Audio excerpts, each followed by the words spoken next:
It started with Teenage Heartthrobs on the WB and ended with a cult called NXIVM. Oh, what a jump! What a jump! Oh my God, Jesus Christ. If you don't know, I am talking about Smallville on this episode of Y2 Heyday, where we cover really massive cultural moments from the 2000s. We go back to the 90s. We sometimes dip into the 2010s. But we're well and truly in noughties culture with this one. And the reason we're talking about it this week is because in this week, back in the early aughts, there was a TV show, Smallville, that went from the WB to the CW network, which was like a very big thing at the time. They were already several seasons into the show. And the WB is, of course, Warner Brothers, and they had Smallville to begin with, and then they managed to survive going to the CW. Not a lot of shows did at the time. So Smallville, if you never watched it, was a very teenage heartthrob show. It was all about those cheesy high school storylines, but it had a twist. There was a superhero in it. It was all about Clark Kent, aka Superman, but his early life as a high school student. So we had all the normal like love stories, love triangles, first, loves and all of that. But he was hiding a secret. He could run really, really fast. Oh, different to my secret in high school. Oh, no, a bit different. Yeah, not gay. No, he could run really fast. He could lift cars up. He could do all of this crazy strong stuff. And eventually he figured out he could fly because, of course, Superman. But he also could not go near the shiny green stone that Lana wore around her neck. And that was really hard for him because he loved Lana. Anyway, remind me, did that girl, what's her name? Kristen Crouch? What's her name? Kristen Crook. Okay, right. Yeah. I found out how to pronounce that this morning. Okay, right. Because I always looked at her last name in the title and I was like, Crouch? Yeah. Crook. Well, apparently, according to Google, if you were to say it correctly in the Dutch way, it would be more like Kroik.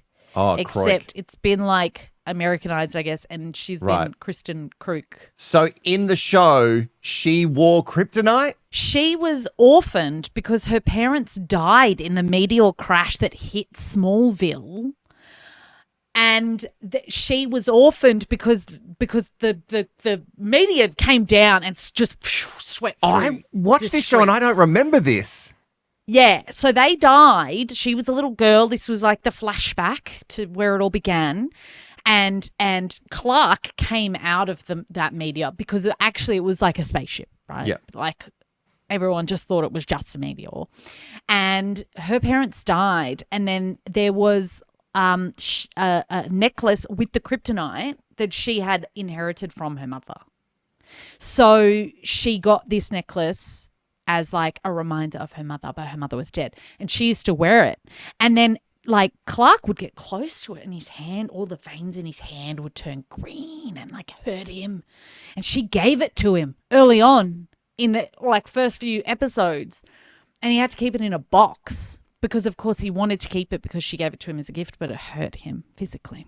Wow, God, there's so, really apart from it being a meteor, there's a lot of metaphors going on here. And so many metaphors. And also crazy that the boy that she loved killed as a small baby, killed her parents. Crazy, right? Pretty crazy. God. But he's a good guy. He's done some bad things, but he's a good guy. He's a good guy. He's a good guy. He may have killed your parents, but he's a good guy. He did it for a reason. This is season 1. Oh, God. Oh, God. Look at him. Look up. Oh, what a baby. God. And they just turn around. She? Oh, stunning. Wow. Floppy hair, love it. Oh, jacked. Shirt off, important. Oh, Whatever happened to him?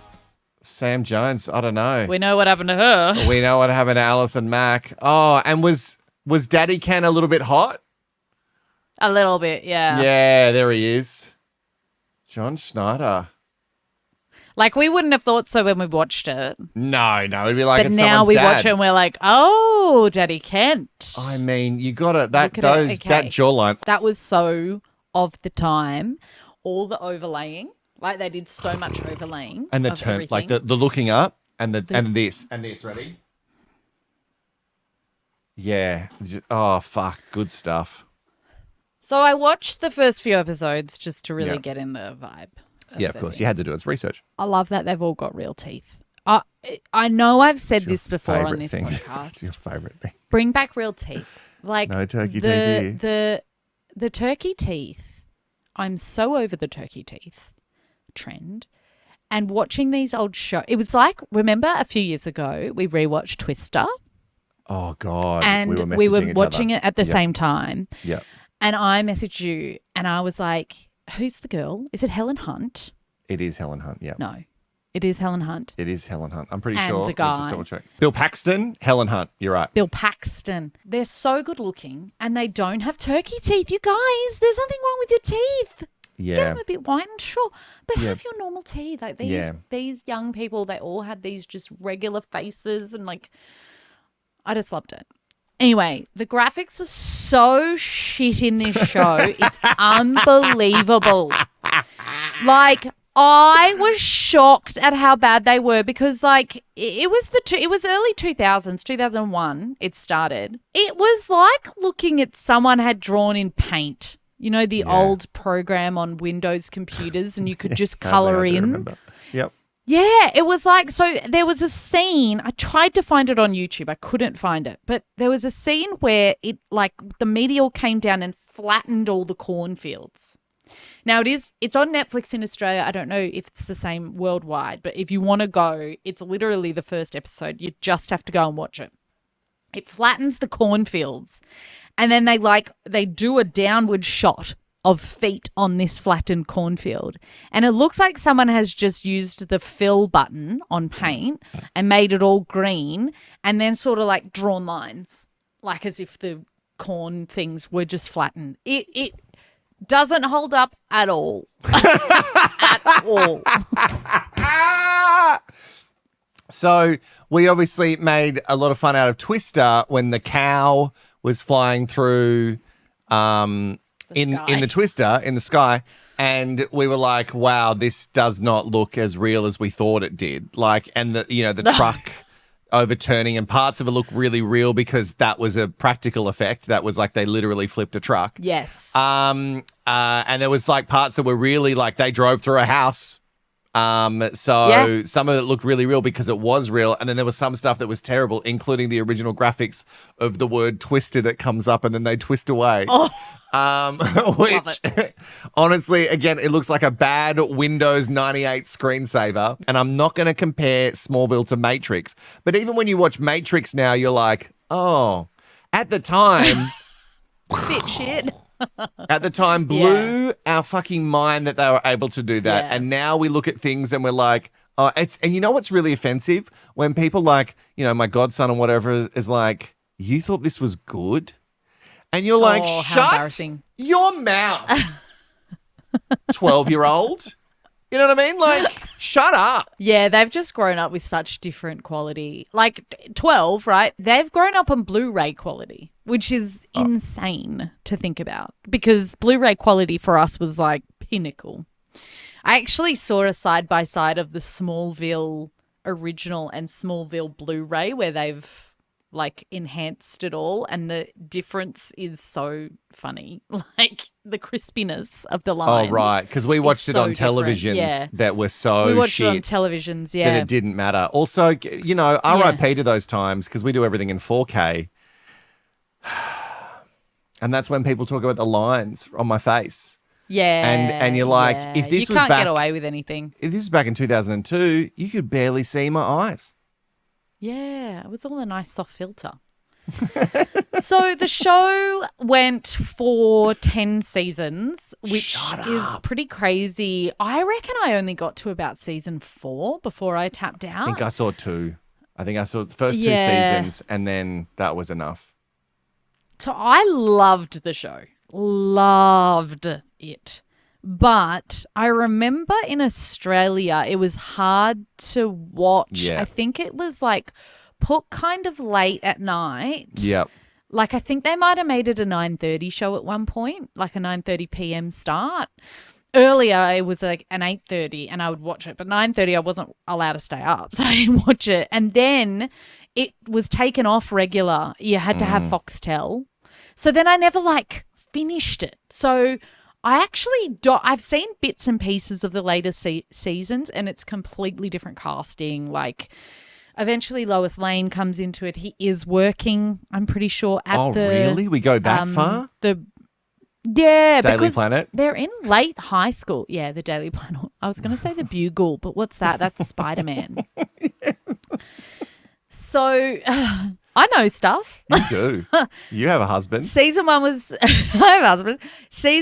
Tobey Maguire for life. He is my Spider-Man, and I won't hear anything about it. Andrew Garfield is peak Spider-Man. I'm so sorry. Really? Okay, well, we're going to have to do a Spider-Man episode.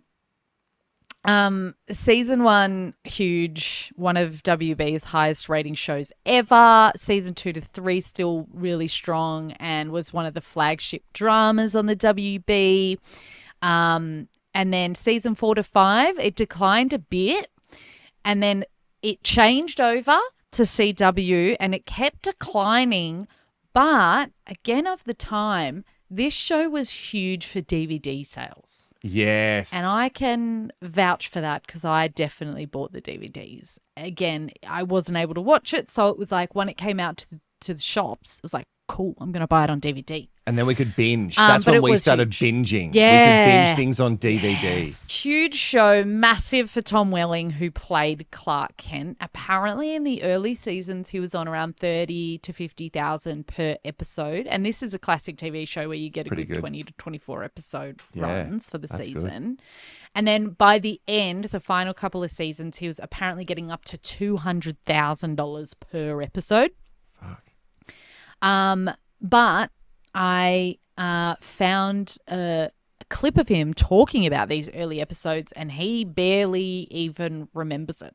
I don't remember seeing the pilot. You don't remember seeing the pilot? I know what the pilot is. Right. But I don't know where I was and when I saw it, I don't. But you got to remember, like, the first time you watched an episode of Smallville, that you were the lead in it and thought you had you had thoughts about it. I just don't remember when or where I was. But I do remember when Clark pulls off in the pilot, when he pulls off the door to the truck and he says, my name's Clark Kent, you're in Smallville. I remember doing that scene and being like, oh, this is awesome. Like this is like James Bond, Indiana Jones. It's like there was just so much about that moment, I just remember when we were doing it. I remember it being cool. Yeah, you were so young. So young. I mean, you didn't have time to go home and study lines. No. Now that's got to be terrifying, sort of, for someone like me who always studied lines and did plays and had to really learn the stuff so I could be free on set. But you just didn't have the time. You're in every scene every day. You had to go home and sleep. But that was my job. My job was to be there all the time, every day. As you know, with Clark and Lex, like, Clark doesn't have a lot of lines. And a lot of times in television shows, the leads don't, because the story needs to be, they're in the middle of the story. So everybody else talks to them. It's a lot of the times what happens in television shows. Dream. I could absolutely be on a television show if I was the main character. Not too many lines. Yeah, I don't have to remember any of the lines. So you pointed out that was Lex Luthor talking with him. Do you think, I probably could have looked this up. Do you think he shaved his head for the show or wore a cap? Because, would that give him a long-lasting, not damage, because it's not damage to have a bald head, but you think his hair would just go, I'm done growing if you're going to keep... would just be like, oh, I'm done because you shave it off all the time. What's his name? Michael kind Rose. Of like how Michael Rosenbaum. My hair, right? I want to grow it, but I think my hair knows that I'm a little bitch and I always get a bob cut into it and it just won't grow past this length. And I want to know if that's a thing. He did not wear a bald cap. That was shaved to the skin. He shaved his head for the first 7 years to play Lex Luthor. Wow. He only used a bald cap for his return in the season finale. Because he'd finally grown his hair back and he was like, I'm not doing that again. Yeah. I was like, fuck no, guys. That's crazy. But he can pull it off. There's some people who can pull off the bald look. He can. He looks it off. better bald, I reckon. He's got a good head, right? So he's got me. Yeah. Never. No. I can absolutely not no. It's too round. I would literally look like the moon. Yeah, you'd be like, it'd be a lollipop head. Wow. Like a smooth lollipop head. Yeah. Are you saying because I've got a really skinny stick-like body? I take it back. Okay.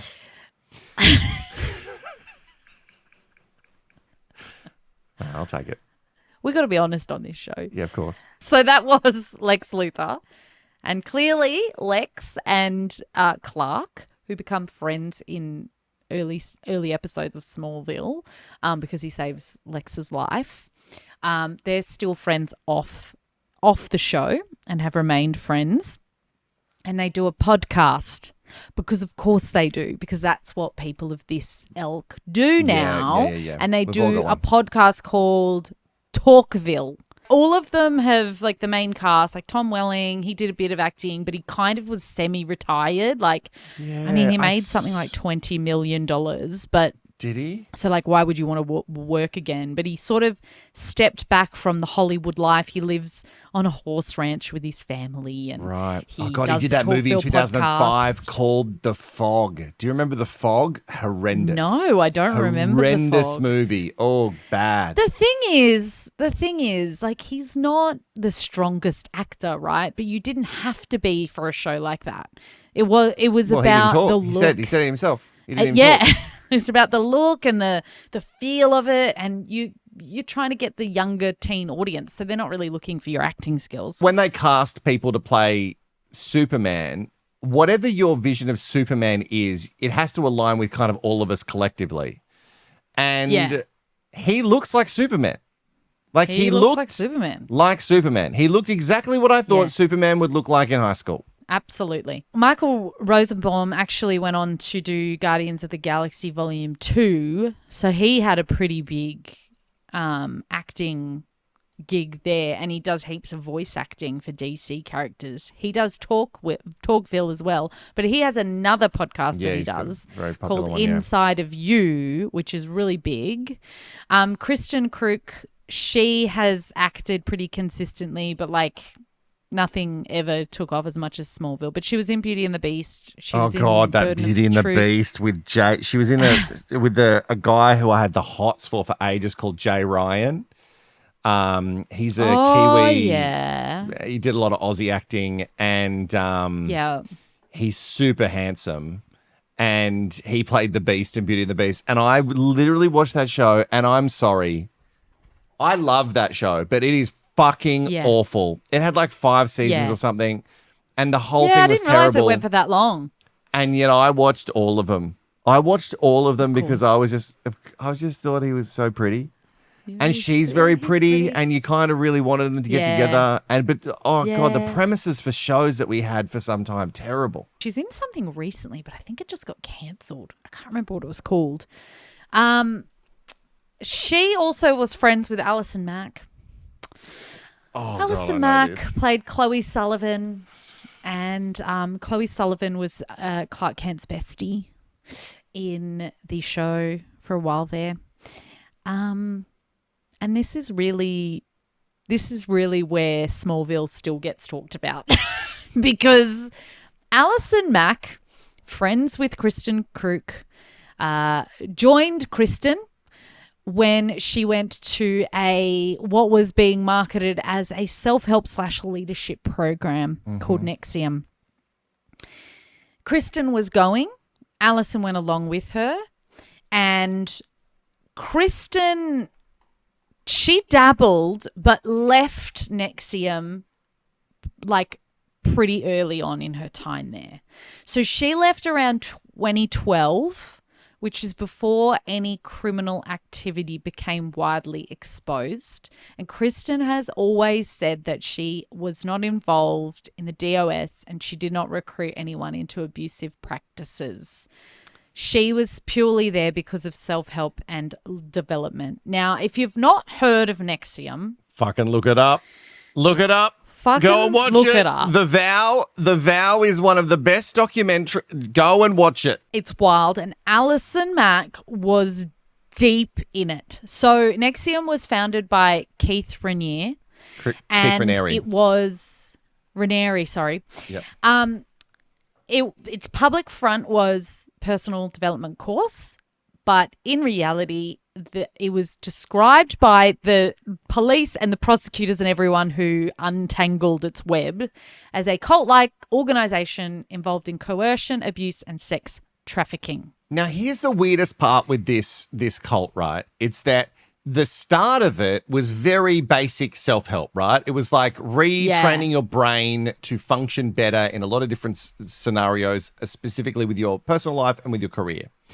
And Nancy Schultzman, I want to say it's Schultzman, was like the co-founder with Keith Raniere. But that was separate from DOS. DOS was this women doing things for Keith. They branded themselves with this little insignia that if you turn it around, it's his initials. It's his initials, yeah. The stuff that come out of this show is actually unbelievable what can be coerced out of people. Dominus obsequious sororium is, apparently that's Latin. I'm sure I've said it wrong. It means master over the slave women. And Keith was the master. And then eventually Alison became a master.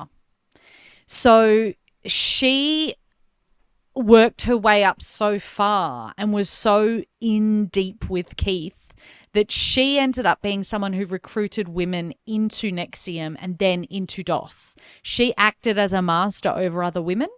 She coerced them into providing blackmail material, extreme dieting, and sexual relationships with Keith. She helped to organize rituals, including the branding, and then used her celebrity status to gain trust. So she was arrested in 2018. And it was on the charges of sex trafficking and forced labor. And she pleaded guilty to racketeering and racketeering conspiracy in 2019. She was sentenced to 3 years in prison, fined $20,000. She actually faced up to 17 years in prison, but she got a lighter sentence because she cooperated and provided key evidence against Keith. He was sentenced to 120 years in prison in 2019. And whereas Alison, she got 3 years, but she got out after 21 months. So she has recently apologized. She's publicly apologized. She's called her involvement her biggest mistake. She admitted that her behavior was abusive. She has since even she's gotten married to a man and not to a man. She gross.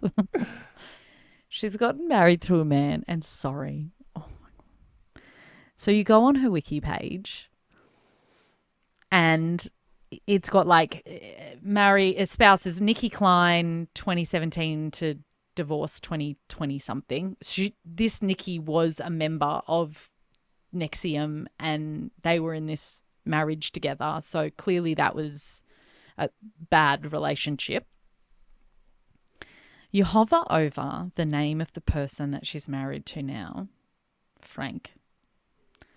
Frank Meink is a former white supremacist skinhead gang member in the United States. After a 3-year stint in prison, he left the racist skinhead movement and now lectures against it. They're not together, are they? They're married. They got married last year. I guess it's good that he was a former white supremacist. I guess he's like reformed. Like maybe. So I guess maybe they both get each other because reformation they were possible. both in really awful group activities, and now they're trying to be better. He also went to prison. He also did 3 years, so maybe they've got that in common. Yep. And how he left the racist skinhead movement, and how he lectures against it. So I guess that's good. He lectures against it. Okay. So they've got some things in common where they're like, okay, we both were in these awful maybe prison cult-like works. things. Yeah. And then we have realised our wrongs. Okay, I was a bit iffy about it first, but now, okay, I can see why maybe they're a match. Do you think that need for attention and all that kind of equated into what inevitably happened? Yes, I would say less the need for attention and more the need to be great. Like I needed to be the best at whatever I was doing. But it wasn't a power thing to you. What, the attention or the greatness? The attention, the greatness, all that. I wasn't like seeking power, but I won't lie and say that power didn't feel good. Yo-yoed back and forth between I'm the worst human being on the planet. I'm all these awful things. I am horrible. Devastated and da-da-da-da. And then I would go back and I'd be like, well, no, I'm also like, I had good intentions here. And so she was 23 apparently when she joined the cult. So young. And it is young. And so you kind of have to have some empathy to the fact that she probably was coerced. I have empathy for people in cults. Yeah. I absolutely do. Because it's everyone sits there and they go, how could you let yourself like fall into this? Like, how could this happen? Like, and it doesn't happen all at once. Like, it's not like any cult leader in everything that I've watched about cults goes, hey guys, it's a cult. Like, and I'm not talking about my actual channel. I've got a channel called Rehashed, and that's where I actually call it a cult. But anything that's actually a cult doesn't call itself a cult. You know what I mean? Like, it's other people who give it that title. And a lot of things that end up being cults actually start really modestly, and actually with a lot of the people involved, they have really great intentions. They think they're joining something for good, and then it really is either made out to them or it goes south during the course of it, that it's not going to be a good thing, and it's actually really toxic, and you have been coerced and brainwashed, and also all these bad things are happening. So I do feel bad for people, because just like, and I'm not going to equate cults with religion, but again, they're all very similar to me, because it's an organized thing that someone is going to because they need guidance, because they're lost. And that's like always how it starts. Always. Like the people who get into cults are looking for something that they're missing in their life, and they think they're going to find it there. And unfortunately, so many of these cults are actually just run by men who believe that they're meant to have sex with multiple women. And you don't know that when you're first joining the cult. They're not going to come out and say that. But like oftentimes, a higher power has said that they're meant to have a lot of wives. But yeah, you gotta like feel bad. You gotta feel bad for those young people who do it's just like she got so deep into it. And you can't imagine if they never found out about it. Imagine if no one ever stopped it and it was still going. Like, she'd be this deep into it, and she already was so deep in. Anyway, so that's like the story of Smallville and how it went from being a cult show to a cult show. Yeah. Kristen Krerk, she didn't really feature that much because she got out. Like, she obviously must have seen the writing on the wall. She fully removed herself from any narrative about it. She made sure that when she was asked about it, she said, I left before anything like that was a thing, and it was a self-help thing. I was out by 2012. And, this was all started to come out at like 2018. So there was a long time between that for it to grow and become what it became.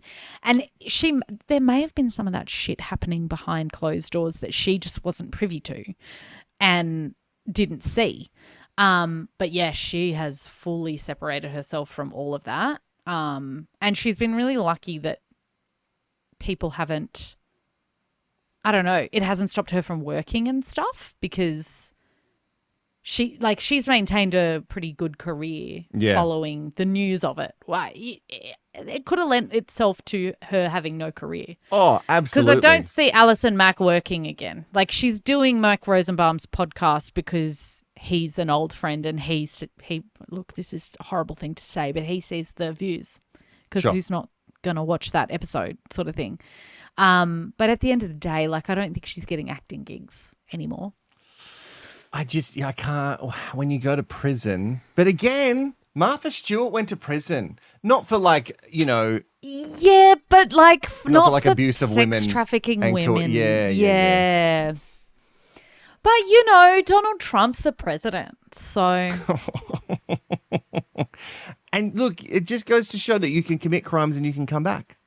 So people can turn things around. I always thought that she was very, like Alison Mack, she was very good in Smallville. Like, she was actually a very good actor. She was good. She kind of always reminded me of like budget Kristen Bell. Wow. I can see that. Yeah. No, I get it. Can you sing, Alison Mack? Know? No, I get it. Yeah. Maybe if there's a reboot of Veronica Mars and Kristen Bell doesn't want to do it. Maybe Alison puts her hand up. Maybe there's a chance. You know She's what? like, I need work. This is a show that was like, that theme song is so, like, so it really good. It is akin to Gavin DeGraw's I Don't Want to Be. Yeah. Like, that is a tune. And what else did they ever do? I think they were called like Remy or something, the band. Isn't it funny when these songs, they like these artists that get these one song and a theme, you know what I mean? And they just sort of like, they just sort of peter out. Yeah, they do. And this was like, it was never in Australia at least. That song was not a commercial hit or anything. It was just this theme song. No. And I just think that's wonderful. All right. Well, that's a fantastic one. Y2 Heyday that like takes a turn that no one could expect. No one could expect. And yet it has, from a television series for teens to a cult, like, huge jump. Excellent.